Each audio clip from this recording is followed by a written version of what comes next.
qualité bio moo leen indil produit góor bu tudd Gam Kattan nekk garab 100% bio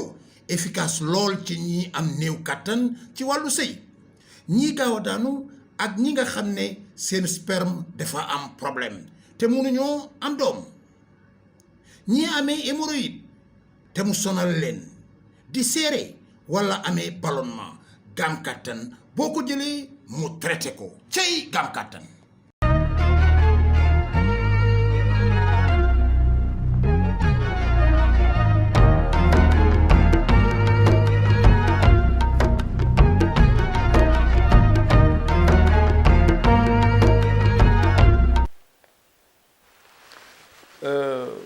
gént itam yi rab tam boo koy gént rek xamal ne dañ laa liggéey lu mel ngay gént golo waaw ngay gént golo boo ko dee gént di ko géntaat xamal ne dañ laa liggéey lu mel ni rabu àll li nga xam ne golo soo ko déggee xam naa la liggéey wala kaña ngay gént kaña xamal ne dañ laa liggéey yooyu yëpp su ko nit ki dee gént ak mbaam xuux yooyu yëpp su ko nit ki dee gént nga xam ne dañ koo liggéey ak yeneen sax yoo xam ne itam ci la bokk yeneen tam yoo xam ne ci la bokk waaye yii nii dana doy nit ki xam ne kon heure su génte yi rek dañ koo liggéey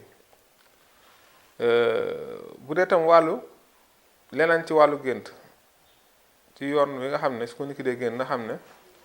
dafa ànd ak jinne maanaam ànd ak rab boo xam ne mu ngi koy yaaxal waaw bokk na ci nit ki su fekkee ne day gént di gis ay tàkk-tàkk di gént di gis tàkk-tàkk comme ngi gént kër di tàkk wala gént gis oto tàkk wala gént gis ñu taal ay matt wala taal ay pëna yooyu yëpp koy gént rek xamal ne jinne ju bon moo ànd ak yow nga gént ñu lay wat gént ñu lay wat xamal ne tam jinne dafa ànd ak yow nga gént lu mel ni jasit wala nga gént lu mel ni sendax wala xaj wala muus yooyu yëpp su fekkee nit ki nga koy gént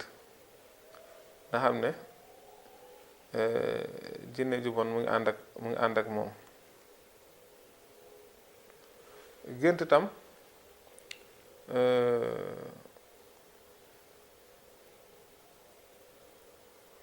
def yaramu neen